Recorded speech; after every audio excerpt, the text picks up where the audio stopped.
이번 사연은 나이 많은 손아래 동서가 언니라 부르라 강요하길래 시원하게 한 방 먹였다는 분의 사연인데요. 함께 보시겠습니다. 동서간에 손아래가 손이보다 나이가 많을 때 호칭 문제, 존대 문제로 고민인 분의 글을 읽고 적어봐요. 저도 비슷한 일을 겪었거든요. 남편은 저보다 2살이 많습니다. 시동생은 저보다 1살이 많고 3살 연상과 결혼을 했죠. 저와 남편이 결혼하고 그 다음 해에 시동생이 결혼을 했어요. 저와 남편은 연애 기간이 길었기 때문에 결혼 전부터 시동생과 만나곤 했습니다. 연년생 형제인데 둘이 친하더라고요. 둘 다 술을 좋아하고 저는 술을 잘 먹지는 못하지만 술자리는 좋아하는 편이었기 때문에 자연스럽게 함께 술자리를 갖곤 했어요. 시동생은 저보다 1살이 많기는 하지만 저에게 한 번도 반말을 한 적이 없습니다. 처음부터 저에게 형수라고 부르고 깍듯하게 존댓말을 사용했어요. 그때는 저희 모두 어릴 때라서 저는 시동생을 오빠라고 부르고 존댓말을 썼습니다. 결혼하고 나서 시부모님 앞에서 도련님이라 부르다 보니 익숙해지더라고요. 그리고 시동생은 저에게 형수라 부르다가 시부모님께 한 소리 듣고 나서부터는 형수님이라고 부르기 시작했습니다. 시동생이 결혼하고 나서 서방님이라고 부르는 것은 정말 안 되더라고요. 그래서 지금까지 삼촌이라고 부릅니다. 시동생과 저는 맞존대하고요. 그냥 편하게 대하고 편하게 부르고 싶었는데 어른들 눈치를 보며 호칭과 존대를 고치게 되었네요. 아이를 낳아보니 알겠더라고요. 아이 앞에서도 그렇고 친척들 앞에서도 그렇고 제가 시동생을 오빠라고 부른다면 좀 그럴 것 같습니다. 저와 남편은 결혼하기 전부터 동서와 알고 지냈습니다. 가끔 넷이 만나서 술 한잔 하기도 하고 그랬는데 동서는 좀 편하게 대하지 못하겠더라고요. 뭐랄까, 좀 꼰대 기질이 있는 것 같았습니다.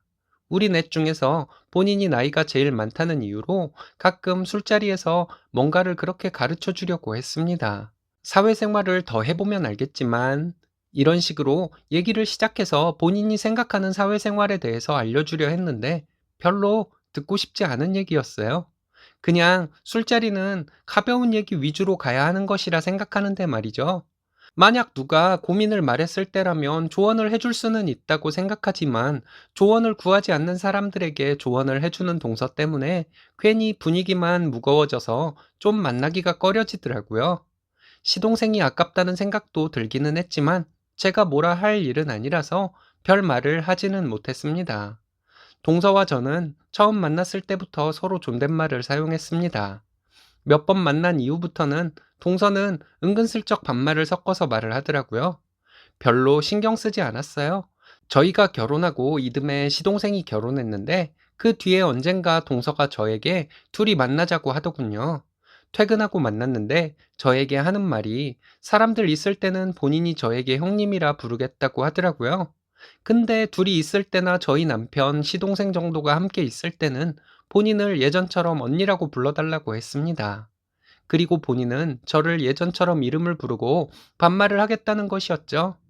저는 근데 동서한테 언니라 부른 적 없거든요. 남친 동생의 여자친구이니 서열이 나보다 아래라 생각하거나 한 적도 없습니다. 그렇게 친하게 지낸 것도 아니었기 때문에 단순히 그랬던 거였죠. 동서가 그런 제안을 하길래 이 상황 너무 웃기다고 했죠. 사회생활에 대해서 우리한테 열심히 설명해 주시던 분이 이런 제안을 할지는 몰랐다고 했어요. 혹시 동서는 직장에서 상사가 나이 어리면 사석에서 언니라 부르라 하냐고 물어봤어요. 좀 당황하는 것 같더라고요. 그랬더니 저에게 억지 웃음을 지으면서 형님 대접을 그리 받고 싶냐고 비아냥대기까지 하는데 좀 짜증이 나더라고요. 형님 대접을 못 받을 이유는 뭐냐고 했죠. 그리고 그런 제안을 할 수는 있지만 이렇게 강요하는 것은 꼰대짓으로밖에는 안 보인다고 했습니다. 사회생활을 나보다 오래 한 사람이 이 정도밖에 사회성을 못 갖춘 것은 별로 보기 안 좋다고 말해 주었어요. 만약 동서가 꼰대 같은 강요식으로 말하지 않고 평소에 편한 언니처럼 나를 대해 주었다면 내가 먼저 이런 제안을 했을지도 모르겠다고 했습니다. 그런데 아무 액션도 취하지 않은 나에게 먼저 기싸움을 거는 것이 참 웃긴다고 말해줬네요. 나는 누구에게 먼저 기싸움 같은 것을 걸거나 하는 편은 아니지만 걸어오는 기싸움은 피하지 않는 편이기도 하다고 했네요. 앞으로 깍듯하게 형님이라 부르라고 말했습니다. 오늘 있었던 일은 남편과 시부모님께도 꼭 말씀드릴 생각이라고 했고요. 동서는 갑자기 저자세로 나오더군요. 자기가 잘못 생각한 것 같다고 하면서 오늘 얘기는 없던 것으로 해달라고 하더라고요. 시부모님께 말하지 말아달라고 하는데 좀 웃겼습니다. 일부러 소리내서 좀 웃어줬어요. 시부모님은 무섭냐고 물었더니 대답 없더군요. 동서 말대로 요즘 세상이 어느 세상인데 아내들이 남편 서열을 따르냐고. 남편만 아니면 시부모님도 그냥 연세 많은 분이신데 무서워할 것은 뭐가 있냐고 했더니 동서 얼굴이 새빨개지더군요. 이후에 동서는 저에게 깍듯하게 형님으로 대했습니다. 시부모님께 말할 것이라고 그냥 던져본 말이었는데 동서는 그게 그렇게 두려웠나 보더군요. 시부모님께 말하지는 않았어요. 시동생이 워낙 성격이 좋으니 까탈스러운 동서를 만났는지도 모르겠네요. 저도 동서에게 존대하며 지냈습니다. 부를 때는 동서라고 불렀고요. 지금은 동서와 서로 반말 비슷하게 사용하면서 잘 지냅니다. 처음에는 좀 어색한 사이였지만 시간이 해결해 주더라고요. 이제 와서 드는 생각이지만 동서가 저에게 자기를 언니라 부르라고 했을 때 제가 당황해서 대처를 잘하지 못했다면 지금처럼 잘 지내지 못했을 것 같아요. 동서 기에 눌려서 시댁 자체가 많이 부담스러웠을 것 같습니다. 나이 어린 동서 형님의 꼰대 같은 행동에 기분 상한다는 며느리 입장의 글을 많이 봤는데 저는 나이 많은 손아래 동서의 꼰대 같은 행동을 겪었던 것이죠. 서로서로 잘 지내려는 마음이라면 좋겠지만 먼저 기선제압을 하는 것이 중요하다고 생각하는 사람도 생각보다 많은 것 같네요. 암튼 결과적으로 저와 동서의 관계가 나쁘지는 않아 다행인 것 같습니다. 누군가와 불편한 관계로 계속 지내는 거 안 좋잖아요. 이번 사연은 진상 엄마의 진상 학원생을 잘라버리고 학원생이 오히려 늘었다는 사이다 사연인데요. 진상 엄마가 다시 돌아오겠다길래 가볍게 거절했다네요. 함께 보시겠습니다. 안녕하세요. 경기도에서 학원을 운영하고 있습니다. 나이는 20대 후반이고요. 학습 분위기 망치고 선생님들에게 스트레스를 주던 아이를 고심 끝에 잘랐습니다. 겁도 많이 났는데 걱정했던 일은 전혀 생기지 않고 오히려 학원에 좋은 효과가 많이 생겨서 좀 놀라웠어요. 저는 대학 때부터 보습학원 입시학원에서 보조 강사 알바를 했어요. 아이들과 함께하는 시간이 즐겁고 선생님이라는 직업이 참 매력있게 느껴졌습니다. 알바를 다녔던 학원 원장님들이 좋은 분들이었던 것이 한몫했겠죠. 학원 연합회에 나가보면 정말 아이들을 돈으로만 계산하는 원장들도 많거든요. 학원 선생님들에게 최저시급만도 못한 돈을 주면서 엄청 부려먹으려고 하는 원장들도 많고요. 그런 것 때문에 선생님들 스트레스 받으면 원생들에게 고스란히 가게 되고 학원 운영에 나쁜 영향을 끼칠 텐데 거기까지는 생각이 못 미치는 것 같기도 하고 내가 뭘 잘못 생각하고 있나 하는 생각이 들기도 해서 머릿속이 복잡할 때도 있습니다. 처음 학원을 시작할 때 학원 등록이 가능한 평수를 겨우 넘기는 곳을 얻어 시작했어요. 원생 5명으로 시작해서 현재는 40여 명 정도 되는 학원입니다. 내신 관리를 해주고 성적 향상을 위해 다니는 곳이 학원이죠. 하지만 아이는 성적을 충분히 올릴 수 있는 아이인데 집안 분위기 때문에 공부에 집중을 못하는 아이들을 보면 마음이 너무 아프고 그 부모들에게 화가 나기도 합니다. 학부모들은 대부분 저보다 10살 이상 많은 분들이기 때문에 제가 하는 얘기를 좀 무시하는 경향이 있는데 학원장으로서 최고의 애로사항이에요. 아이가 집에 가서 학원 숙제를 하는데 TV 켜놓고 늘어져 있는 모습을 보이는 아버님, 시끄럽게 게임하는 형제 등 이런 주변 상황에 대한 정리를 해주는 것이 부모님의 역할이라고 생각하는데 이런 것이 잘 정리되는 집은 많지 않더라고요. 학부모님과 전화 상담할 때 이런 얘기를 해드리는데 몰랐다고 알려주셔서 감사하다고 하며 집안 분위기를 잘 만들어주시는 집 아이는 성적이 쭉쭉 오릅니다. 그런 부모님들은 학원에서 너무 잘 가르쳐 주셔서 아이 성적이 올랐다고 말씀하시고 저나 저희 선생님들은 부모님께서 집안 분위기 잘 조성해 주셔서 아이가 성적이 올랐다고 하며 서로 긍정적인 에너지를 주고받기도 해요. 이런 경우 정말 선생으로서 보람을 느끼고 이 맛에 선생질한다는 생각이 들어요. 이런 경우는 좀 드문 경우이고 집안의 학습 분위기에 대해 말을 꺼내기조차 어려운 학부모님들이 훨씬 많아요. 어린 게 뭘 안다고? 결혼도 안 해봤으면서 네가 뭘 알아? 하는 식으로 생각하는 부모님들에게는 말조차 못 꺼내요. 부모님의 이혼, 재혼가정, 주폭 아빠, 아이에게 나쁜 영향을 주는 엄마의 생활 습관 등으로 저에게 상담을 해오는 친구들을 접할 때면 너무 가슴이 아픕니다. 제가 겪어보지 못한 일이기 때문에 아이들에게 조언을 해줄 수 없어서 답답하기만 해요. 아이들에게 미안합니다. 아이들에게 나는 금실 좋은 부모님 밑에서 평범하게 자라서 네 상황을 잘 이해하지 못한다. 그래서 미안하다는 말밖에 못하겠다 하면서 아이들이 하는 말을 들어주는 것밖에는 해줄 것이 없습니다. 이럴 때 마음이 많이 아프죠. 학원에서 선생님들과 회의를 할 때면 누구 어머니 때문에 힘들다, 누구 어머니가 얼토당토하는 요구를 한다 등등의 얘기도 많이 합니다. 선생님들이 아이들을 떠받들어 주기를 원하는 어머니들이 가끔 있죠. 그런데 반전은 그런 어머니들은 오히려 아이들을 떠받들지 않는다는 거예요. 아이들보다 본인이 더 우선인 어머니일수록 선생님들이 자기 아이를 떠받들어 주기를 바라더라고요. 저희 학원 분위기는 항상 즐겁습니다. 선생님들도 그날의 학습량만 채우면 아이들과 이런저런 얘기도 하고 떡볶이도 사다 먹고 그래요. 아이들 먹이는 것에 대한 비용은 제가 선생님들에게 추후에 정산해 드립니다. 이런 학원 분위기에 대해 좋아하는 어머니들도 있고 싫어하는 어머니들도 있어요. 학원에서는 아이 공부만 시키라고 하는데 그런 어머니들의 자녀들은 오히려 학원에서 내주는 숙제를 안 해와서 남아서 숙제하고 가는 친구들이 많습니다. 학원 숙제를 안 해온다고 아무리 말을 해도 그 어머니들 반응은 시큰둥하죠. 그러면서 성적이 잘 안 나오면 학원에 엄청 항의를 해요. 학원에서 수업 듣고 문제 조금 다뤄보는 것 외에 혼자 앉아서 공부를 하는 것이 학원 숙제라고 설명드리고 학원 숙제를 안 해온다고 예전부터 말씀드리지 않았냐고 해도 말이 통하지 않더라고요. 그냥 내가 학원비 냈으니까 잔말 말고 내 마음에 드는 성적을 받게 만들어 놔. 이걸 원하는 것 같아요. 지난 여름에 학원생 한 명이 학원을 그만두었습니다. 수업을 방해하고 선생님들에게 버릇없게 구는 것이 주특기인 친구였어요. 숙제는 전혀 해온 적이 없었고요. 어머니에게 전화로 상황 설명을 해드려도 본인 아이 감싸기만 했죠. 학원 선생님들이 말을 걸어도 내킬 때만 대답을 하는 친구였습니다. 그 어머니는 거의 매일 전화를 해서 저에게 불만을 얘기했어요.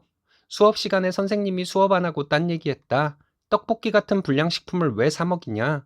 아이와 개인적인 얘기는 왜 하냐? 등등. 이런 것 외에 정말 사소한 것도 그 어머니는 화를 낼 만한 일이었습니다. 그 어머니가 이 동네 마당발이라는 소문이 있어서 고민만 깊어지더라고요. 그 아이 때문에 선생님들의 불평이 많아지고 이러지도 저러지도 못하는 상황이었어요.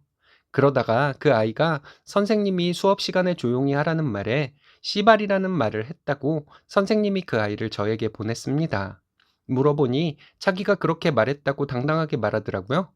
왜 그랬냐고 물어봤더니 선생님이 자기 말을 씹었기 때문이라고 하길래 자세히 알아보니 선생님이 수업을 하는데 그 아이가 계속 쓸데없는 질문을 했다고 합니다. 선생님은 수업을 해야 하니 그런 얘기는 쉬는 시간에 하자고 하고 수업을 진행하는데 계속 질문을 하다가 선생님이 들어주지 않으니 그런 말을 했다는 것이었죠. 너무 화가 나더라고요. 바로 그 어머니에게 전화를 해서 아이가 이런 행동을 했다고 말했더니 그러게 선생님이 왜 아이 말을 안 들어주냐고 선생님이 잘못한 것처럼 말하는 것이었어요. 수업 시간에 수업을 방해하는 쓸데없는 질문을 계속하는데 선생님은 그럴 수밖에 없지 않냐고 했더니 선생님은 아이의 말을 들어줄 줄 알아야 한다는 억지를 부리더군요. 더 이상 이 아이 못 가르치겠다고 했습니다. 이달 원비 날짜 계산해서 입금해 드릴 테니 내일부터 우리 학원 보내지 말라고 했어요. 선생님에게 욕을 쓰는 인성을 가진 아이는 우리 학원에서는 못 가르친다고 했더니 마음대로 하라며 전화를 확 끊어버리더군요. 속으로는 걱정이 많이 되었습니다. 학원생 어머니들 중에 그 어머니와 언니 동생 하는 어머니들도 있었고 그 어머니가 동네 마당발이라고 하는데 학원에 대해 안 좋은 소문 퍼뜨리고 다니면 어쩌나 하는 걱정을 하게 되었죠. 학원생 몇 명 더 그만두겠다 생각했어요. 내가 너무 감정적으로 행동했나 하는 생각도 하며 며칠을 보냈는데 그 어머니와 친하게 지내는 어머니들의 자녀들은 학원에 계속 나오더군요. 그리고 며칠 간격으로 원생이 몇 명 더 늘었습니다. 이게 무슨 일인가 했네요. 얼마 뒤에 알고 지내는 원장님으로부터 전화가 오더군요. 그 학생이 학원에 상담을 왔는데 그 어머니가 저희 학원에 다니다가 그만두었다고 했고 그 학생이 소문이 좀 안 좋던데 어떻냐고 저에게 묻는 것이었습니다. 사실 그대로 말씀드렸죠. 블랙리스트네? 그 원장님은 이렇게 말씀하시고 전화를 끊었는데 나중에 알고 보니 그 학원에서 그 학생을 거부했다고 합니다. 그 학생은 집 근처 공부방을 다니다가 그만두었다는 얘기가 또 들리더군요. 그 학생이 그만두고 한 달 사이에 저희 학원생이 10명이 넘게 늘었습니다. 그 어머니와 어머니들끼리 친했던 학원생들도 그만둔 학생 없었고요. 한 어머니가 상담 전화 중에 알려주시더라고요. 그 학생 잘라버린 학원이 없었는데 제가 잘라버린 것 때문에 학원 분위기 잘 잡아나가는 학원이라고 소문이 났다고요. 그래서 저희 학원으로 옮긴 학생들이 많은 것이라고 말씀해 주시더군요. 처음에는 얼떨떨했습니다. 그게 그렇게 중요한가 하는 생각도 들었는데 그때 들어온 아이들을 보니 이해가 가더라고요. 새로 들어온 아이들은 학원 운영 방침에 잘 따르고 선생님과 금세 친해지는 아이들이었습니다. 공부 욕심도 어느 정도 있고요. 새로 들어온 원생 어머니들도 다들 좋은 분들이시고 저희 학원에 온 이후 아이가 집에서 공부하는 모습이 보여 너무 좋다고 해주셨고요. 선생님들 중에서 40 조금 넘으신 분이 계신데 그분이 말씀해 주시더라고요. 진상아이 하나 내쫓으면 좋은 아이 둘 들어오는 것이라고. 농담 삼아 그 선생님께 걔 진작 내쫓아버릴 걸 그랬네요. 했더니 원장님과 선생님들이 참다가 내쫓았으니 좋은 효과가 있는 것이라고 하시더군요. 그리고 얼마 전에 그 아이 엄마가 저에게 전화를 했습니다. 아이가 저희 학원에 다시 다니고 싶다고 한다는데 보내겠다고요? 난감하더라고요. 선생님들과 상의를 해보겠다고 말씀을 드렸는데 그 어머니는 아이가 그렇게 그만두었는데 선생님들이 반성 많이 했을 것이라고 하더군요. 정말 어이가 없어도 한참 어이가 없었네요. 어이없어서 말을 못하고 있는데 학원생 하나 빠지면 그만큼 손해 아니냐고 하시더라고요. 본인과 친한 엄마들도 다른 학원으로 옮길 수도 있는 것이고, 그래서 그 아이 그만두고 다른 아이들은 다들 학원 잘 다니고 있다고 말했습니다. 학원 분위기가 더 좋아지고 원생도 10명 이상 늘었다고 말했죠. 학급별로 아이들이 다 차서 대기 중인 학생들이 몇 있는데 클래스를 하나 더 늘릴 만큼 대기자 인원수가 되면 그때 보내시라고 했어요. 어머니, 아이 잘라버렸더니 학원생 수가 확 늘던데요. 절대 저희 학원에 보낼 생각 마세요. 이렇게 말하지 못한 것이 지금도 아쉽네요. 이번 일로 참 많은 것을 배웠네요. 아직 머릿속이 완전히 정리가 되지는 않았지만요. 아이들과 울고 웃으며 즐겁게 생활하는 것이 참 좋습니다. 천직이라 생각하고 즐겁게 일하려고요. 이번 사연은 능력 있는 쓰니님에게 결혼하면 퇴사하고 여종이 되라던 예비 시부모를 뒷목 잡고 쓰러지게 만든 다음 시원하게 파혼했다는 사연인데요. 함께 보시겠습니다. 안녕하세요. 대기업과 중견기업 사이에 있는 회사를 다니고 있는 30대 노처녀입니다. 제 직급은 과장이에요. 여자치고는 승진이 빠른 편이죠. 남녀를 떠나서 보더라도 승진이 빠른 편이라고 할 수 있습니다. 얼마 전까지 결혼하기로 했던 남친은 대리였습니다. 나이는 제가 2살 연상이었고요. 참 좋은 사람이었지만 누구에게나 좋은 사람이라서 파혼을 하게 되었네요. 마음은 아프지만 지금까지 노력하며 살아온 제 인생이 아까워서 파혼을 결심하게 되었습니다. 제가 좀 이기적인 것 같기도 하네요. 대학 졸업하고 취업이 되어 현재 다니고 있는 회사에 입사를 했습니다. 아무것도 모르고 열심히 뛰어다녔습니다. 열심히 일했고 야근도 많이 했습니다. 뭘 바라고 그랬던 것도 아니었어요. 일이 좋았고 시간이 날 때는 친구들을 만나서 놀기도 했습니다. 30이 넘어서도 남자친구보다는 친구가 더 좋았던 것 같아요. 남친과는 같은 직장에서 만났습니다. 성격도 활발하고 무슨 일이든 열심히 하는 사람이었어요. 과도한 업무를 이행해 나가는 과정에서도 그 사람은 여유로운 표정이었고 부드러운 말투로 사람들을 대하는 것이 너무 매력적이었습니다. 저는 일에 집중하고 있을 때는 신경이 날카로워지는 편이거든요. 애써 기분 좋은 척을 하려고 했지만 가끔은 저도 모르게 신경질적으로 직장 동료들을 대했습니다. 한 번은 남친에게 그렇게 일이 많은데 어떻게 그렇게 여유로운 마음 상태를 유지할 수가 있냐고 물어본 적이 있는데 저는 남들과는 다르거든요. 이렇게 대답하는 모습에 제 자신을 반성한 적이 있습니다. 제 자신의 단점이라 생각하는 것에 강점을 보이는 남자친구에게 큰 매력을 느끼고 있던 차에 저에게 먼저 다가와 주더군요. 남친을 만나기 전에 연애를 안 해본 것은 아니었지만 머릿속에 일만 가득한 여자, 주중에는 만나기도 쉽지 않고 주말에는 쉬어야 해서 잠깐이나 만날 수 있는 여자를 어떤 남자가 좋아했을까요? 남친과 가까워지면서 마음이 편했습니다. 같은 회사를 다니고 있으니 제가 바쁘면 왜 바쁜지를 알고 있어서 만나자고 보채거나 못 만난다고 서운해할 일은 없었으니까요. 회사에는 비밀로 2년간 연애했고 2달 전에 프로포즈를 받았습니다. 고민하다가 결국 제가 승낙했고 예비시댁에 인사를 드리게 되었어요. 회사에서는 비밀 연애였지만 남친은 저에 대해 부모님께 전부터 얘기를 해놓았기 때문에 아시고 계셨습니다. 남친 말로는 부모님이 저에 대해 호감을 가지고 계시다고 했고 저는 그런 줄 알고 있었습니다. 남친과 데이트 중에 남친이 어머님을 바꿔줘서 통화는 몇 번 했었고요. 어머님과 통화를 하면 편안하게 잠시 대화 나누었습니다. 저에 대해 호감을 가지고 있다는 식으로 어머님이 말씀하셨고요. 그런데 결혼하기로 하고 인사드리러 예비시댁에 방문을 했을 때는 저를 대하는 두 분의 태도에 정말 불쾌했습니다. 어머님 하시는 말씀이 아내가 남편보다 직장에서 높은 자리에 있는데 우리 아들 잘 살겠냐 하시더니 결혼하고도 직장에서처럼 우리 아들 잡는 거 아니지? 하시는데 저는 농담으로 하시는 말씀인 줄만 알았습니다. 웃으며 말씀하셨지만 진심이더라고요. 여자가 집안일을 해야 하는데 결혼하면 퇴직해라. 남편은 하늘이고 너는 땅이다. 여자가 남자보다 높으면 남자가 기죽는다. 아이는 엄마 손으로 키워야 하고 남편 밥도 잘 먹여야 한다 등등 머리가 띵해서 말도 안 나왔습니다. 옆에 계시던 아버님도 어머님 말씀에 흐뭇한 표정이었고요. 남친이 우리 누구도 퇴직 안 한다. 아이는 나도 함께 키울 거고 집안일도 함께 할 것이니 그런 말씀 하시지 말라고 말했을 때 여기서 멈추었다면 좀 더 생각을 해봤을 것 같아요. 하지만 두 분은 같은 말씀 무한반복이었습니다. 어머님은 한술 더 떠서 남친 회사 동료들 중에서는 재수 씨가 직장 상사이면 불편할 것이라며 남편 회사 생활을 위해서라도 제가 퇴사를 해야 하지 않겠냐고 하는데 숨이 턱 막히더라고요. 평소에 말로만 듣던 시댁이 하필이면 나에게 왔을까 하는 생각이 들어서 참 운도 나쁘다 생각했습니다. 사랑도 중요하지만 결혼해서 예쁜 아이 낳고 행복하게 살려고 지금까지 진행해온 것들이 무의미해지는 것 같았습니다. 두 분 듣는 데서 남친에게 우리 결혼은 없었던 것으로 하자고 말했습니다. 남친도 놀랐지만 남친 부모님도 많이 놀라시더군요. 내가 남친이 버는 돈의 1.5배 이상을 버는데 퇴직, 집안일을 운운하는 것이 정말 기가 막힌다고 말했어요.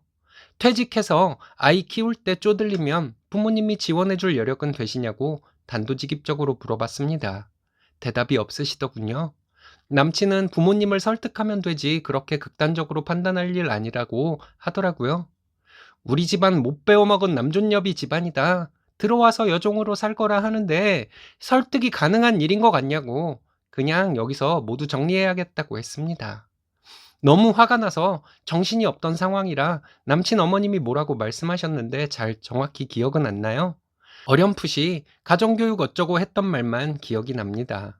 남친에게 이런 분들을 설득하고 결혼하면 평생 내가 아들 꼬여내 제 멋대로 데리고 사는 여자가 될 텐데 자신 없다고 말하고 일어났습니다.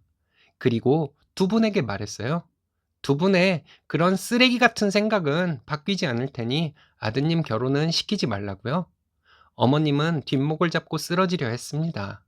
가방을 집을 때 손이 떨렸지만 떨고 있는 모습 보이지 않으려고 애써 태연하게 행동했습니다. 그리고 나오는데 다리에 힘이 풀렸지만 이를 악물고 똑바로 걸어 나왔네요. 그 후에 남친이 저에게 미안하다고 하며 부모님을 확실하게 교육시킬 것이라고 하는데 여전히 여유롭고 자신 있는 표정이더군요. 안 될 일을 될 것이라고 믿는 것은 자신감이 아니라 오만이라고 배웠는데 남친은 상황의 심각성을 잘 인지하지 못하는 것 같아 더 실망스러웠습니다. 남친과 퇴근 후에 길게 얘기했습니다. 부모님은 연세가 있으셔서 바뀔 분들이 아니기 때문에 이 상황은 무엇보다 심각한 상황이고 나는 그 힘든 길을 걷다가 포기할 것을 알기에 여기서 상황을 종료하고 싶을 뿐이라고 말했습니다. 제 말에 남친도 처음으로 심각한 표정이더군요. 마지막으로 남친에게 친하지 않은 직장 동료로 지내자고 말하고 나왔습니다. 상견례까지 마치고 결혼 날짜 잡히면 교제 사실을 회사에 알리기로 했기 때문에 다행히 회사에서 이 사실을 알고 있는 사람이 없어 다행입니다. 회사와 일에 얽매여 살다가 처음으로 함께 미래를 꿈꾸던 사람과 이렇게 헤어지고 나니 마음이 무겁기도 하지만 어쩔 수 없는 선택이었다고 생각하려고요. 솔직히 말씀드리자면 남친 부모님과 같은 분들을 내 부모처럼 여기고 살기에는 지금까지 노력하며 살아온 제 인생이 아깝다는 생각도 많이 들었습니다. 제가 좀 이기적인 것 같기도 하지만 그런 생각도 이제 안 하려고요. 이번 사연은 아이 친자 확인 후 이혼한 전처가 5년 만에 찾아와 무릎 꿇고 빌었다는 사연인데요. 함께 보시겠습니다. 처음 써봅니다. 긴 얘기가 되겠네요. 전처는 제가 대학교 3학년일 때 만났습니다. 학교 앞 카페 알바생이었고 저한테 과분하게 너무 예뻤습니다. 첫눈에 반해서 카페 단골처럼 드나들다가 고백했는데 뭐 점심 먹고 가고 저녁 먹고 가고 몇 달을 그랬습니다. 절대 안 받아줄 거라고 생각했었는데 사귀자고 하더군요. 뛸 듯이 기뻤습니다. 2년 정도 지나 제가 졸업반일 무렵 전처는 이때 25살이었는데 저에게 넌지시 그러더군요. 취업할 생각 없냐고. 저는 4학년 때부터 고시반에 들어갔고 졸업하고 몇 년 시험에 투자하고 붙으면 결혼하자 이런 식으로 서로 미래를 계획했던 터라 당황했습니다. 왜냐고 물어보니 자기는 졸업하면 전업주부 하면서 아이 잘 키우고 싶다고 웃으면서 그러더군요. 뭐라고 말하기가 참 힘들었습니다. 시험 준비하는 동안 여자친구에게 기다려달라고 하는 게 참 이기적인 거니까요. 딱 2년만 같이 기다려달라고 간곡하게 부탁하고 졸업을 했습니다. 그녀도 알겠다고 했고요. 그런데 제가 신림동으로 들어간 지 6개월 정도 되었을 무렵 덜컥 아이가 생겼습니다. 피임에 신경 썼던 차라 둘 다 적잖이 당황했지만 솔직히 신경을 못 쓴 날이 없던 것도 아니었고 100% 피임은 없기에 이쯤 되니 공부하겠다고 제 욕심을 부릴 수는 없더군요. 찾아온 아이를 잘 키우기로 하고 저는 신림동을 나와 취업 준비를 하며 결혼 계획을 차근차근 세웠습니다. 졸업하고 신림동으로 들어갔다고 하니 짐작하셨겠지만 솔직히 결혼 비용 같은 건 큰 무리는 없는 집안입니다. 부모님이 제 몫이라며 작은 아파트 하나 진작에 물려주셨고 꿈꾸던 시험에 붙지는 못했지만 저한테 과분한 그녀이고 아이하고 잘 살면 될 것 같았습니다. 다행히 그 해에 바로 취업도 했습니다. 그런데 그녀의 부모님을 처음 만나 뵙는 날 혼전 임신이라 쑥스럽기는 해도 곧 결혼할 거니까 라고 쉽게 생각했던 탓일까요? 저를 범죄자 취급하면서 쥐잡듯 잡으시더군요. 상견례 자리에서까지 계속 그러셨습니다. 도대체 왜 저희 부모님은 죄인처럼 머리를 조아리시는지 제 여동생은 신경질을 내며 나가버리고 참 이게 뭔가 싶더군요. 그래도 결혼해서 아이 키우면서 잘 사는 모습 보여드리면 될 것 같았습니다. 결혼식 얼마 전 처음 보는 문자로 문자가 오더군요. 처남이었습니다. 전 처남 말이죠. 불쑥 술 한잔 하자고 하더군요. 한참 뜸을 들이다가 불쑥 자기 누나 믿지 말라고 하더군요. 처남 말이 제가 누나를 만나면서 한 번도 외박한 적 없다고 했는데 자기 누나 외박하는 거 본 일이 한두 번이 아니라고. 장인어른 장모님도 누나 행실 뻔히 아니까 일부러 들킬까봐 저렇게 세게 나오시는 거라고. 지금 생각해보면 귀인 중에 귀인인데 제가 바보였죠. 귀인한테 화를 내고 나와버렸으니 식 올리고 아이 낳았습니다. 딸이었습니다. 참 예쁘더군요. 약 30분 동안. 혈액형이 안 맞았습니다. 절박한 심정으로 검색해보니 별게 다 나오더군요. CIS-AB형이면 유전 법칙하고 안 맞을 수도 있다는 거 처음 알았습니다. 혹시나 했지만 아니었죠. 여동생이 노발대발해서 친자 확인을 주도했습니다. 제 친자일 확률 0. 몇 프로, 전처의 친자일 확률 97%. 어떤 일들이 있었는지 이 시기는 희한하게 기억이 희미합니다. 아마 방어 기제가 작동했나 보죠. 안개 속에서 어렴풋이 순간순간 기억들이 지나갑니다. 확실한 건 여동생이 없었으면 저는 아마 이 세상에 없거나 미쳤을 겁니다. 어머니가 우시는 모습, 직장에서 퇴사하던 기억, 신입사원이 넋이 나가 있으니 누가 좋아했을까요? 여동생이 전처와 장모님 뺨을 때리던 모습, 솔직히 통쾌하다고 생각했습니다. 자기는 너무 외로웠다며 세게 나오던 전처의 모습, 아이는 자신들이 키우실 테니 한 번만 용서해주면 안 되겠냐고 하시던 전 장인 장모, 용산에 아파트가 있다고 하니 저를 마음에 들어하던 사람들입니다. 씁쓸한 표정으로 연신 고개를 숙이던 전 처남 등등 희미합니다. 그냥 지나갔습니다. 너무 충격을 받아서인지 저는 약간 로보트처럼 기계적으로 이혼 절차를 진행하고 방에 틀어박혀서 몇 달 정도 나오지 않았습니다. 그리고 몇 달 뒤 부모님이 조심스럽게 공부를 다시 시작하면 어떻겠냐고 하시더군요. 무슨 소리냐며 처음엔 귀담아 듣지 않았지만, 그래, 오히려 공부하면 다 잊을 수 있을 거야 라고 생각했습니다. 실제로 그렇게 되더군요. 마음이 허할 때, 울고 싶을 때, 아니면 화가 차올라서 그들을 찾아가 큰일이라도 저지를 것 같을 때, 일부러 혹독하게 저를 몰아놓고 책 속으로 파고들었습니다. 시험에 붙고 일을 시작하고 나서도 글쎄요, 연애 생각은 전혀 없었습니다. 어쩔 수 없이 소개팅이나 선은 가끔 봤습니다만, 만나는 여성분께 솔직히 말했습니다. 연애나 결혼이나 생각이 없고 고양이들이나 키우며 살고 싶다고요. 저는 솔직히 외모가 별로입니다. 간신히 키만 남자 평균 키 정도이고 나머지는 한심하죠. 학창 시절이었으면 저를 거들떠도 안 봤을 아름다운 여성분들이 제가 전문직이고 집에 돈 좀 있다는 이유로 이혼남의 상처를 안아주고 싶은 성녀가 되더군요. 그녀들을 비웃고 그런 건 아니었습니다. 그냥 관심이 없었습니다. 아무 관심이 없었어요. 빨리 집에 가고 싶었어요. 우리 고양이들 밥 주는 게 더 중요했습니다.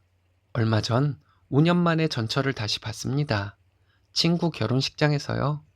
전처와도 친분이 있는 건 알았지만 설마 했습니다. 바보 같지만 참 나쁜 여자인데도 그리워했던 적도 있고 슬퍼하기도 그랬는데 막상 다시 보니 신기하게 아무 느낌 없더군요. 동물원에서 코끼리나 기린을 보는 것 같은 그런 그냥 멍한 느낌, 도망치듯 나가버리더군요. 그 후로 제 연락처를 어떻게 알았는지 계속 연락이 오더군요. 다시 시작하고 싶다는 거였죠. 씹었습니다. 어차피 아무 느낌이 없었어요. 저희 사무실까지 알아내서 찾아왔을 때는 좀 무섭더군요.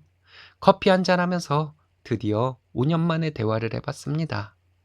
아이는 유치원 다니고 주로 장인 장모님이 봐주신다고 했습니다. 본인도 취직해서 회사 다닌다고 하더군요. 아이 아빠가 양육비를 보낼 때보다 안 보낼 때가 더 많다고 씁쓸하게 웃더군요. 전 장모님도 처음에 이혼하고 왔을 땐 아이 남부럽지 않게 키우겠다며 큰소리 치더니 아이에게 너만 없었으면 우리 딸 이렇게 안 됐을 거라며 미워한다고 하더군요. 그 아이가 참 가여웠습니다. 그리고 나머지 다른 사람들은 여전히 아무 느낌 없었습니다. 울더군요. 무릎을 꿇길래 일으켜 세웠습니다. 다시 한 번만 시작하면 안 되겠냐고 하더군요. 가만히 물끄러미 바라봤습니다. 아이 버리라면 버리고 오겠다고 하더군요. 어떻게 그런 말을 하는지, 머릿속 회로가 이상하게 꼬인 건지 아이 때문에 제가 자기를 버렸다고 인식하고 있는 것 같더군요. 누가 누구를 버렸는데. 그대로 두고 집에 왔습니다. 이상합니다. 기분이 기쁘지도 않고 슬프지도 않고 화가 나지도 않고 그냥 알 수 없는 답답함. 끊었던 담배를 피워봤는데 그대로네요. 가슴이 꽉 막힌 것 같습니다.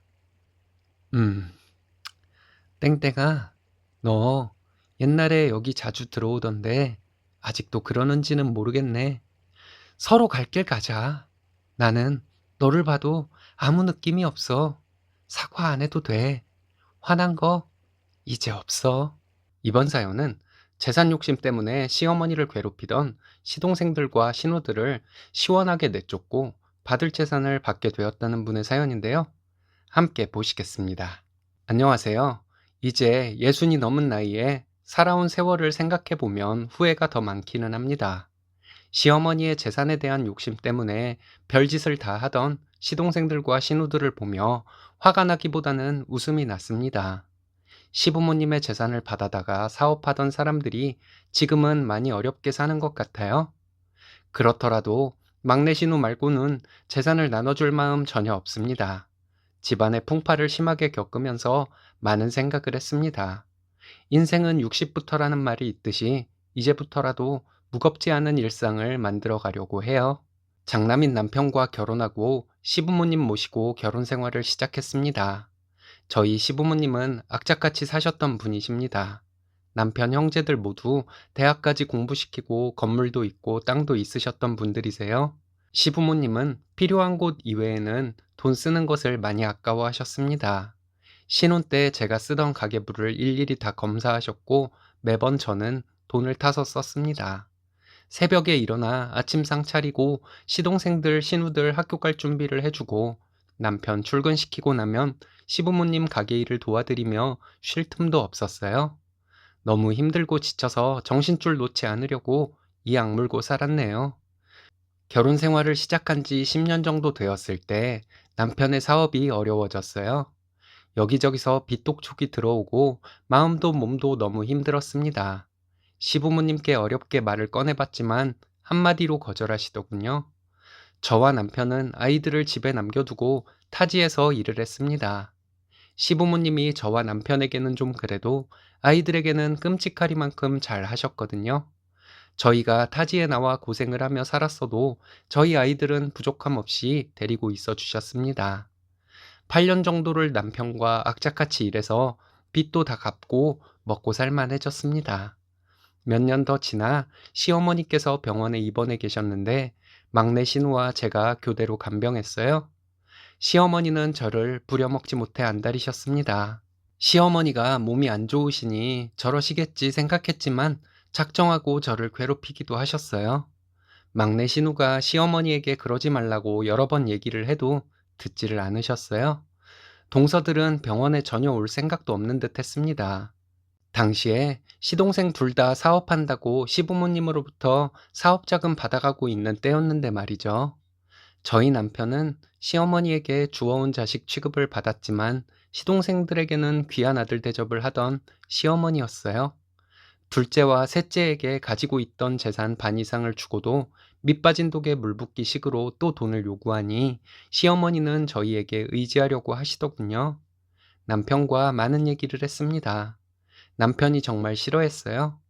본인 엄마이지만 서운한 마음이 컸던 것 같습니다. 남편과 얘기 끝에 그래도 우리가 타지에서 힘들게 살 때 아이들 부족함 없이 데리고 있어준 분들이니 좋게 받아들이자고 결론을 냈습니다. 그리고 시어머니를 모시게 되었죠.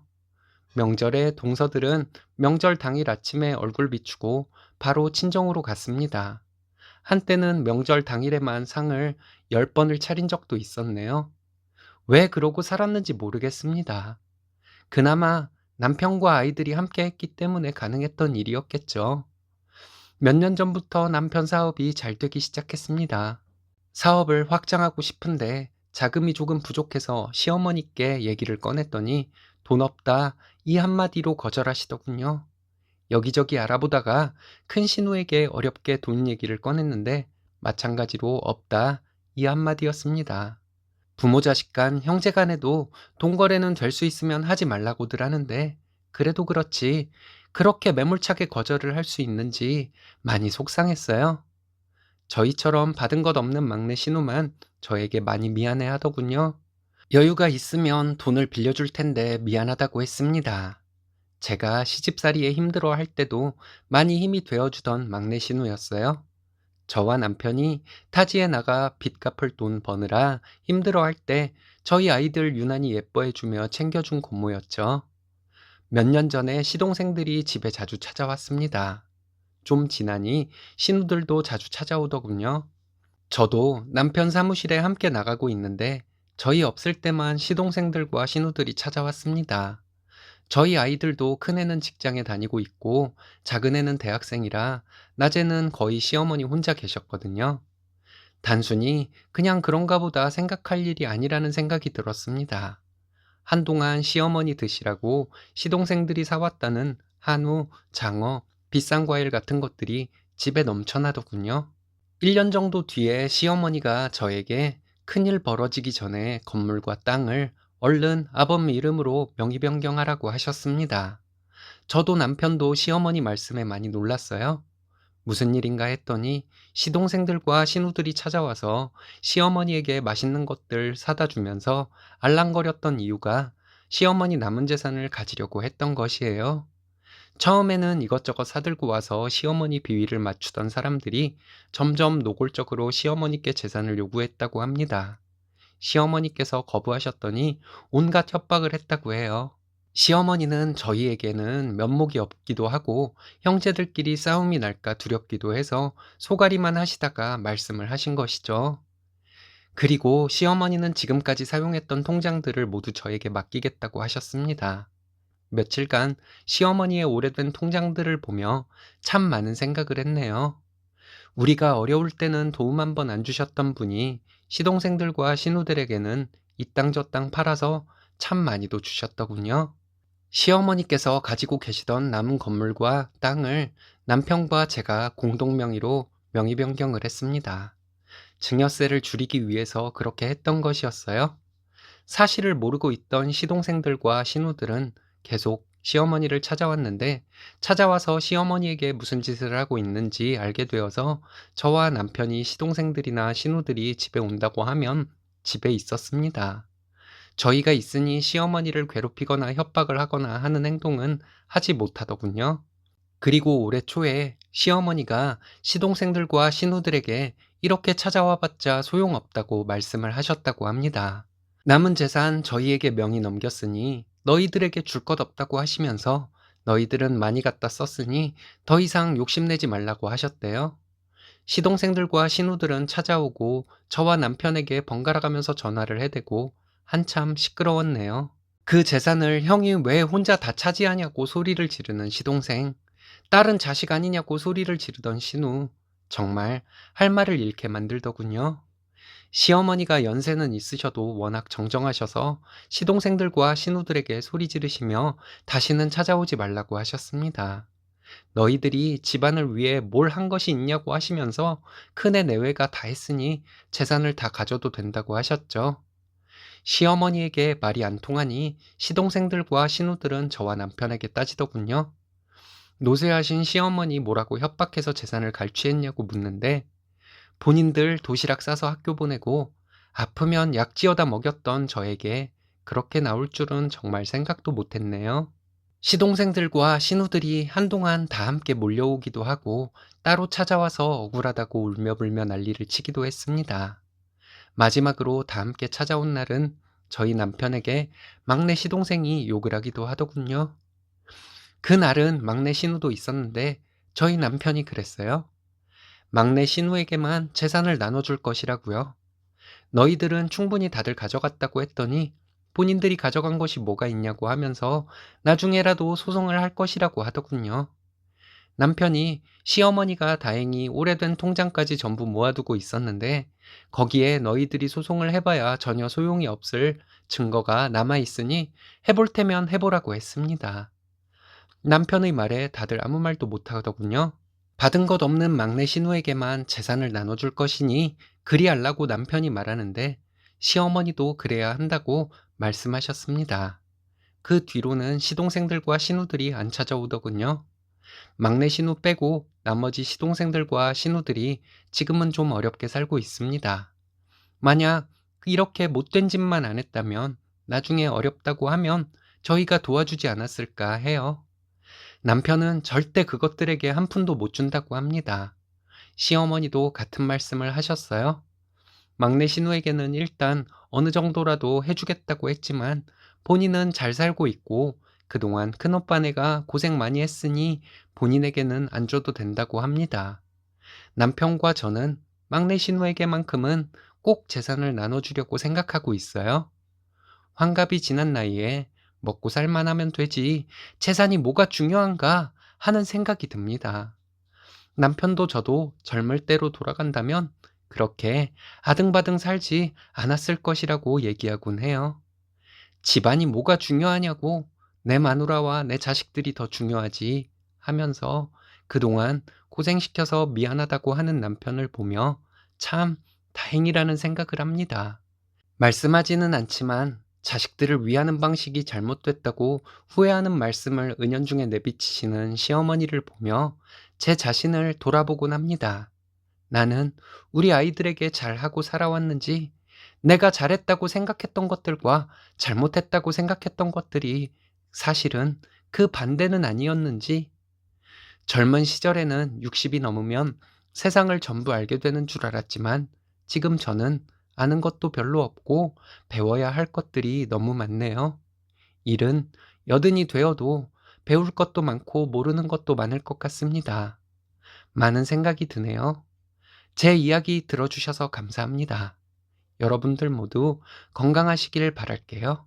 이번 사연은 이유 없이 며느리를 싫어하는 시어머니와 재수없게 굴던 신우를 한 방에 보냈다는 사이다 사연인데요. 함께 보시겠습니다. 안녕하세요. 30대 중반, 결혼한 지 5년 되었고 3살짜리 아이 하나 있습니다. 제가 얼마 전에 얄미운 신우를 시원하게 놀려주었습니다. 옆에 계시던 시어머니도 함께요. 여러분들도 한번 웃고 가시라고 이렇게 사연 보내요. 남편은 누나와 여동생이 있습니다. 시아버지와 형님은 자상하고 저에게도 잘해주는 분들이에요. 시어머니와 신우는 저를 이유 없이 싫어하는 티가 팍팍 나는 사람들이고요. 시어머니는 제 앞에서만 아들아들 하시는 분이세요. 남편 말을 들어보면 시부모님은 아들과 딸을 차별 없이 키우셨다고 합니다. 형님은 첫째라 많은 것을 누리고 자랐고 아가씨는 막내라고 시부모님이 많이 감싸셨다고 해요. 자기는 아들이지만 중간에서 별로 신경도 안 쓰셨다고 합니다. 불만 많은 둘째의 불평이라는 생각도 들지만 남편 얘기를 듣고 있다 보면 시어머니가 좀 너무하신 면도 있더라고요. 만약 시어머니 아들이라서 더 세상을 넓게 보라는 의미로 남편에게 그렇게 하신 것이라면 모르겠지만 저희 시어머니가 그럴 정도로 속이 깊으신 분은 아닌 것 같아요. 아들을 그렇게 떠받들어 키운 분도 아니시면서 저에게 말씀하실 때 시어머니는 남존여비의 끝판왕이십니다. 시어머니는 저에게 남편을 떠받들라는 식으로 말씀을 하시는데 그것도 남편이나 시아버지 앞에서는 안 그러시고 저와 둘이 있을 때만 그러세요. 형님도 뭐라고 하니까 형님 앞에서도 못하시고 아가씨는 시어머니와 한패이니 아가씨 있는 데서는 남편을 떠받들라는 말씀 잘하십니다. 저와 남편은 양가 도움 없이 결혼했습니다. 저희 부모님은 힘들게 살지 말라고 지원을 해주시겠다고 하셨는데 남편은 본인 집에서 지원 못 받는데 무슨 처가의 지원을 받냐고 하면서 절대 사양이라고 해서 양가 도움 없이 결혼을 하게 된 것이었죠. 그 덕에 열심히 맞벌이하며 살고 있네요. 서방님, 아주 고맙습니다. 결혼 전에 시댁에 인사를 갔을 때 저희 부모님 직업을 물으셔서 사업한다고 말씀드렸는데 자세히 물어보시더라고요. 그래서 고물상 비슷한 것이라고 말씀드렸더니 시어머니 표정이 많이 안 좋으셨어요. 배우지 못한 사람이 몸으로 일하는 직업 정도로 생각하시더라고요. 저희 부모님 고생 많이 하신 분들이세요. 하지만 두 분 다 대학 나온 분들입니다. 아빠가 원래 하던 사업이 잘 안 돼서 힘들게 사시다가 하시던 사업 접고 다시 시작한 사업이 지금 하시고 계신 사업이에요. 전자제품들의 부품에서 철과 구리 뭐 이런 것들을 구분해내는 기계로 분류해서 되파는 공장을 하고 계세요. 저도 잘 몰라서 설명하기가 쉽지는 않네요. 저희 아빠는 이런 공장을 3개 가지고 계십니다. 제가 초등학교 때까지만 해도 집이 많이 어려웠습니다. 초등학교 3학년 때 좋은 집으로 이사를 가더니 아빠가 차도 좋은 차로 바꾸시고 가족 모두 처음으로 놀이동산에 갔던 기억이 있네요. 연세 좀 있으신 분들은 저희 아빠 직업을 들으시면 그거 성수기 비수기도 없는 좋은 사업이라고 하시면서 저에게 부잣집 딸이네 하시는 분들이 꽤 있었어요. 그렇게 큰 부자는 아니어도 친정부모님이 많이 여유롭게 사시는 분들이긴 해요. 처음에는 저희 엄마도 아빠와 함께 일을 나가셨습니다. 요새 저희 엄마는 언제적부터 사모님이었다고 사모님 코스프레 하고 다니세요. 아빠가 엄마 사모님 코스프레 하도록 옆에서 부추기고 있고요. 아빠는 엄마 아니었으면 우리 이렇게 살 수 없었을 것이라고 하면서 이렇게 살게 된 것이 모두 엄마 덕분이라고 하세요. 시어머니는 저희 아빠 직업을 좀 무시하셨습니다. 저희 아빠가 하시는 사업이 꽤 돈이 되는 사업이라는 것을 나중에 알게 되셨지만 지금도 무시하려고 열심히 노력하고 계시고요. 형님은 결혼 전부터 저에게 호의로 다가와 준 사람입니다. 제가 임신했을 때도 거의 매일 전화해서 안부 물어주었고 출산용품도 이것저것 많이도 사주셨어요. 그것만도 너무 감사한데 형님은 저희 아이 기저귀 뗄 때까지 기저귀를 보내주었습니다. 자기가 아이를 키우다 보니 기저귀가 해프고 돈이 그렇게 아깝더라고 하더군요. 저는 형님 덕에 기저귀 값이 아까운지 모르고 살았네요. 아이는 있지만 첫 조카라서 그렇다고 부담 갖지 말라는 말까지 덧붙이며 너무 고마웠습니다. 친정부모님도 저에게 복 받았다고 하시며 형님에게 많이 고마워하셨어요. 형님 첫째가 초등학교 입학을 하는데 저희 아빠가 제가 주는 것이라고 말하고 형님 주라고 1,000만 원을 주셨습니다. 그래서 저는 아빠 심부름이라 생각하고 생각 없이 형님에게 그 돈 붙였다가 난리가 났었어요. 너네가 무슨 돈이 있다고 이런 큰 돈을 보냈냐부터 시작해서 다시 보내겠다 하길래 남편이 형님 찾아가서 자초지종 설명하느라 진땀을 뺐습니다. 사실 우리가 보낸 것이 아니고 저희 친정부모님이 보내주신 것이고 딸과 손주에게 잘해주는 형님이 너무 고마워서 저희 부모님이 마음을 보낸 것이니 받아야 한다고 했대요. 형님은 이런 거 갚을 길이 없다고 하면서 겨우 알았다고 했다네요. 그리고 형님 둘째가 태어났을 때도 저희 아빠가 저 시켜서 형님 병원비와 조리원비를 내주라고 해서 그렇게 했습니다. 그때도 난리 났었는데 제가 그랬어요. 형님이 우리에게 주었던 아기용품과 기저귀에 비하면 우리 아빠는 아빠가 느끼기에 얼마 안 되는 돈을 준 것이라고 생각하신다고요. 우리 아빠 쓸 때는 쓰실 줄 아는 분이니까 걱정 마시라고 했더니 또 겨우 진정되었습니다. 신우에게 저희 아빠가 준 돈을 시댁에서는 저희가 준 것으로 알고 있었습니다. 시어머니는 별 말씀 없으셨고 아버님만 너희가 맞벌이로 살면서 저축하기도 바쁠 텐데 무슨 돈이 있다고 그러냐며 걱정을 하셨습니다. 남편이 내막을 아버님께 설명해 드렸대요. 아버님은 저희 부모님께 전화로 감사 인사도 하고 저에게도 고맙다고 말씀하셨습니다. 물론 저희 시어머니는 저희에게 말 한마디 없으셨고요. 작년에 아가씨가 혼전 임신으로 결혼을 했어요. 아가씨는 성형도 여기저기 좀 했고 명품도 많이 밝히는 사람이었어요. 자기 남친 아버지가 병원장이다. 자기 남친이 잘 되는 술집 5개를 운영하는 사람이다. 이러면서 자랑을 하곤 했는데 결혼은 평범한 회사원과 하더라고요. 결혼하기 전에 자기 시부모님이 가지고 있는 아파트가 몇 채라고 하는데 아가씨가 워낙 허세가 심한 사람이라 뭐 다 믿기는 어렵더라고요. 솔직한 심정으로는 사실이라 해도 안 믿고 싶었어요. 아가씨가 결혼하고 지난 봄에 아이를 낳았습니다. 저희 아빠가 아가씨 결혼한다고 축의금 100만 원을 보내셨는데 정말 쑥 주기 싫어서 아빠에게 뭐라 했더니 너희 큰 시누이 생각해서 보내는 것이라고 하시는데 할 말이 없더라고요. 그래도 정말 그 돈 들고 튀고 싶었습니다. 조리원에서 퇴원하고 아가씨가 혼자 아이 보기 힘들다고 시댁에 2달 정도 있었어요. 아기 본다고 시댁에 갔는데 아가씨가 저와 남편에게 자기는 조리원비 병원비 안 주냐고 하더라고요. 그것도 아주 당당하게요. 그걸 왜 우리가 주냐고 하니까 형님네 둘째 태어났을 때는 주지 않았냐고 하는데 와 정말 얼굴에 철판을 깔았나 했습니다. 시어머니도 옆에서 공평해야 한다는 식으로 말씀을 하셨어요. 너무 어이가 없어서 말이 안 나오는 상황에서 남편이 사실을 말해 주었습니다. 누나가 우리 아이 아기용품 사준 것과 기저귀 계속 보내준 것이 고마워서 장인어른이 보내준 돈이었다고요. 그런데 너는 우리 아이한테 해준 거 하나 없는데 결혼할 때 장인어른이 축의금 크게 하시지 않았냐고? 그리고 아이 태어났다고 우리가 10만 원 주지 않았냐고? 근데 고맙다는 말은 안 하고 이게 무슨 염치 없는 소리냐고 남편이 말하더라고요. 남편은 자기가 부잣집으로 장가가서 누나에게 신세를 갚을 수 있었던 것인데 자기에게 뭘 바라냐고 시어머니와 신우를 번갈아 쳐다보면서 말하더라고요. 신우가 새언니네 고물상하는데 무슨 부잣집이냐고 했는데 남편이 일반인들은 잘 모르는 그런 돈 되는 사업이 있다고 하면서 장인어른 건물도 있는 분이시라고 말했더니 신우가 엄청 놀란 표정이더라고요. 장인어른과 장모님이 검소하신 분들이라 너희 새언니가 저렇게 검소한 것이라고 말하더니 자기는 부잣집 딸의 현모양처인 사람과 결혼했다고 계속 자랑질을 하더군요. 친정아빠가 형님에게 보낸 것은 마음을 받아서 마음을 보낸 것이고 아가씨한테는 받은 마음이 없는데 보낼 마음도 없는 것은 당연한 것이라고 제가 신우에게 말했는데 그때 시어머니와 신우의 표정 정말 볼만했네요. 우리 아빠는 이 정도로 끝낼 사람 아니라고 했어요. 형님네 아이들 입학할 때마다 무슨 일 있을 때마다 형님이 보내줬던 아기용품과 기저귀 값 갚으려 할 것이라고 말했습니다. 남편이 시어머니와 신우 놀리는데 재미가 붙었는지 아버님은 그러시겠지.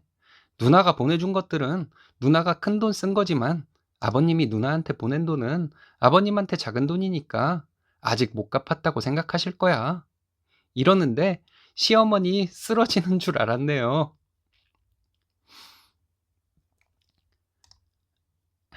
아버님은 사돈께서 그런 소양을 가진 분이시니 부자가 된 것이라고 하시는데 어머님은 왜 아버님을 째려봤을까요? 집에 와서 아이 재우고 남편이 처가덕에 자기가 인심 쓴 것 같아서 저희 아빠에게 너무 고맙다고 하더라고요. 그래서 제가 그랬죠. 그러니까 나한테 잘하란 말이야.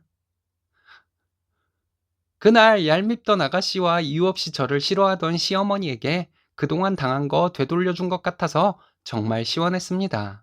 아가씨가 명품 가지고 남친 재력 가지고 허세를 부릴 때 기분 별로였거든요. 너네는 이런 거 없지? 이러면서 친구 기죽이려는 어린애들 허세 같아서 유치하다 생각했는데 그런 상황에서 시어머니는 고소해 하시고 끝까지 읽어주셔서 감사합니다.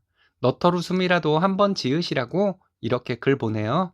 모두들 행복하시길 바랍니다. 정말 얼음 넣은 사이다 한 잔 마신 기분이네요. 부잣집 따님이면서 검소한 쓰니님, 처가에 바라는 것 없는 자존심 강한 사나이 남편분, 빚은 꼭 갚는 아버님까지 다들 정말 멋진 분들인 것 같습니다.